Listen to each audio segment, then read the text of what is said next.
Ibihe byiza mwebwe mukomeje kudukurikira muri hose mu bice bitandukanye mu Rwanda no hanze y'igihugu cy'u Rwanda, ndabizi ko muba muri benshi cyane.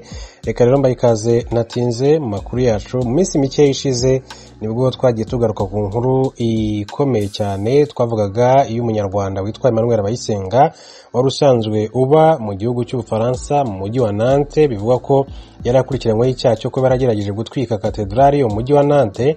Hanyuma uyu witwa Emmanuel Abayisenga aza no kongera gukora icyaha cyo kwica umupadiri wari waramuhaye icumbi mu gihugu cy'Ubufaransa.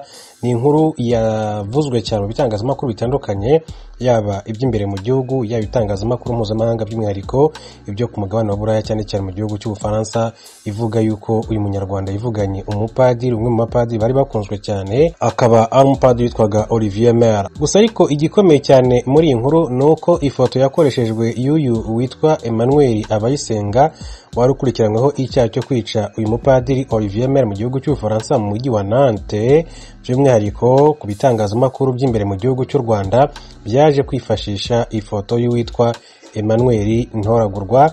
Uyu nguyu rero akaba ari umuturage wo mu karere ka Ngororero.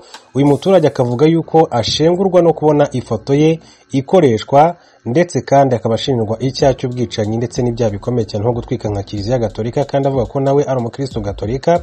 Akibaza rero impamvu ifoto yakoreshejwe, ati ni ubunyamwuga buke bw'abanyamakuru bo mu Rwanda baba barakoresheje iyi foto.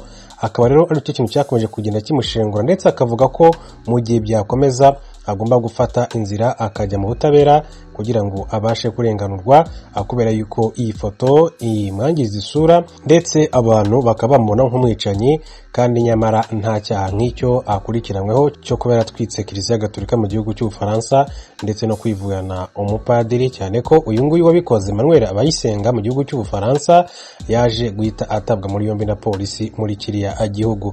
Ni umuturage rero mu karere ka Ngororero yitwa Emmanuel Ntoragurwa, akaba yavuze ko rero agiye kwitabaza inkiko kugira ngo arenganurwe.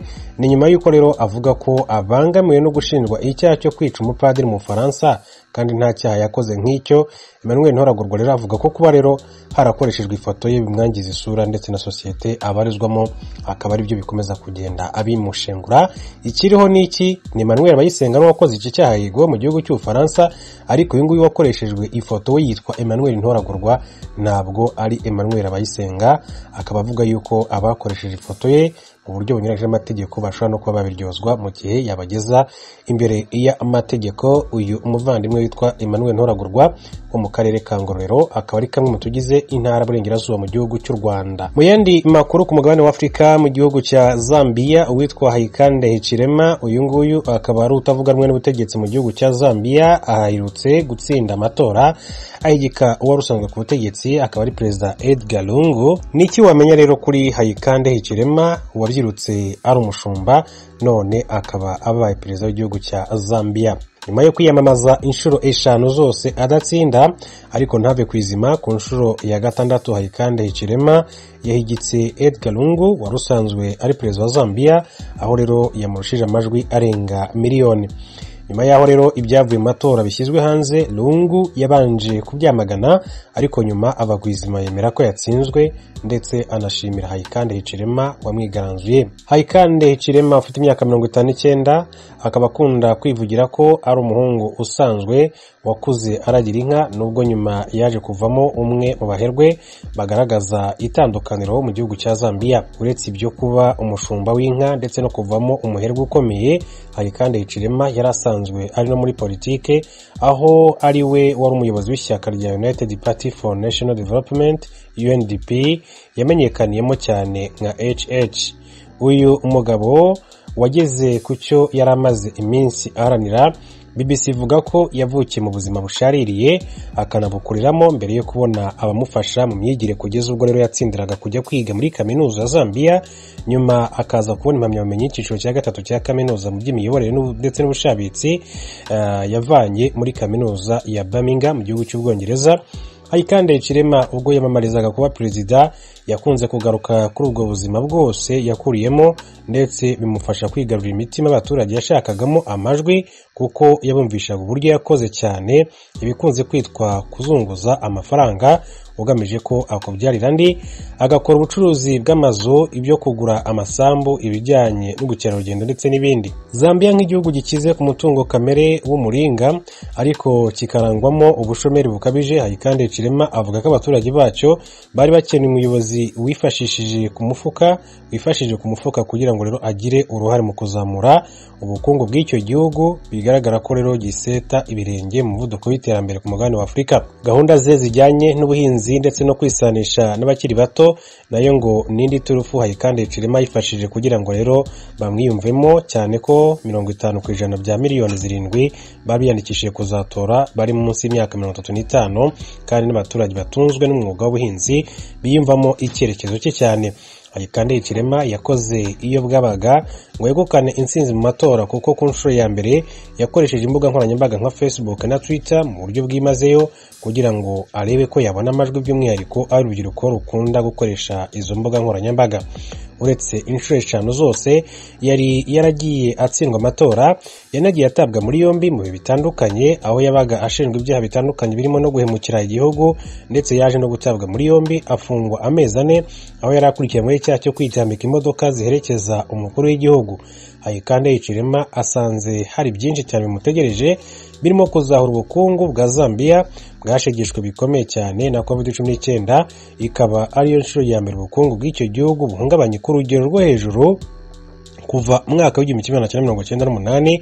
Azaba ahanganye kandi n'ubushomeri buvuza ubuhuha muri icyo gihugu cya Zambia ndetse n'imyenda kibereyemo amahanga nk'uko byagiye bigaruka. Ngo rero Hayikande Hichilema, perezida mushya w'igihugu cya Zambia ku mugabane wa Afurika. Andi makuru, perezida wa Leta Zunze Ubumwe za Amerika Joe Biden yatangaje ko ntacyo igihugu cye kitakoze ngo gifashe ubutegetsi bwa Afghanistan ngo buhangane n'abatalibani, ariko abayobozi b'icyo gihugu ngo ntibabishyiremo imbaraga. Guhera kuri iki cyumweru, umurwa mukuru wa Afghanistan wigaruriwe n'inyeshyamba z'abatalibani zari zimaze iminsi zigaruriye utundi duce twinshi muri iki gihugu cya Afghanistan. Perezida Ashraf Ghani yahise ahunga igihugu we n'ibyegera bye, igihugu gisigara mu maboko y'abatalibani.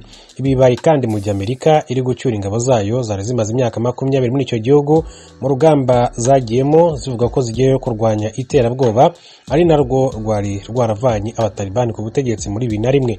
Mu ijambo Joe Biden yagejeje ku baturage be kuri uyu wa mbere, yavuze ko icyemezo cyo kuvana ingabo za Amerika muri Afghanistan ari cyo ngo kuko zari zimazeyo igihe kirekire. Yavuze ko uwo mwanzuro wafashwe na Perezida Donald Trump wamubanjirije mu masezerano yasinye n'abatalibani ko guhera ku itariki ya 1 Gicurasi 2021 ingabo za Amerika zigomba kuba zavuye muri icyo gihugu. Hari benshi bamaze iminsi banenga Amerika bayigaragaza nk'iyatsinzwe muri Afghanistan kuba itarabashije kugarura umutekano na demokarasi muri icyo gihugu. Joe Biden yavuze ko ubwo ingabo za Amerika zajyaga muri Afghanistan ngo zitari zigiye kubaka icyo gihugu cyangwa kuzana demokarasi, ahubwo zari zigiye kuburizamo ibitero by'iterabwoba byashoboraga kugabwa ku butaka bwa Amerika. Nubwo kubaka igihugu atari byo byari bigambiriye, Joe Biden yavuze ko ntako batagize ngo bafashe ubutegetsi bwa Afghanistan, ariko bwo bukifata nka n'ibindeba. Ati byaje kugenda bite? Abayobozi ba Afghanistan bamanitse amaboko bahunga igihugu. Joe Biden yavuze ko mu myaka yose bamaze muri Afghanistan batoje igisirikare cyayo bakajyana n'ibikoresho bikomeye birimo n'indege z'intambara, ibintu abatalibani batari bafite. Yavuze ko ikibabaje ingabo za Afghanistan nta bushake bwo kurwana zari zifite, bityo ko ingabo za Amerika zidashobora kujya kugwa ku rugamba nk'urwo. Ati igisirikare cya Afghanistan cyarasenyutse, ati rimwe na rimwe bakanatsindwa batanarwanye. Ingabo za Amerika ntabwo zishobora no kurwana intambara cyangwa se gupfira mu ntambara ingabo za Afghanistan ubwazo zidashaka kurwana. Joe Biden kandi yavuze ko ubwe yahuye na Perezida Ashraf Ghani akamugira inama yo gushaka uburyo yakemura ibibazo ku buryo nta ngaruka zizabaho ubwo ingabo za Amerika zizaba zivuye mu gihugu. Ngo yanamugira inama yo kuganira n'abatalibani. Ashraf Ghani amukurira inzira ku murima, amumenyesha ko abatalibani badashobora kwemera ibiganiro. Ati Ashraf Ghani yakomeje gutsimbarara ngo abatalibani bazakomeza kurwana, ariko ikigaragara yaribeshyaga. Kugeza ubu ari ingabo za Amerika zoherejwe muri Afghanistan gufasha gucyura abanyamerika bari muri icyo gihugu. Joe Biden yavuze ko nubwo abatalibani aribo bari kugenzura umurwa mukuru Kabul, nibibeshya bakarasa ku ngabo za Amerika bazabyicuza. Yagize ati twabwije ukuri abatalibani ko nibaramuka basagarariye abakozi bacu cyangwa se bakitambika ibikorwa byacu, igisubizo kiraba gisobanutse kandi kirimo imbaraga zikomeye cyane. Turaza kurengera abaturage bacu dukoresheje imbaraga z'umurengera nibiba ngombwa. Perezida Joe Biden yavuze ko hari benshi bari kunenga umwanzuro wo kuvana ingabo za Amerika muri Afghanistan, gusa avuga ko ntawe yifuza kuraga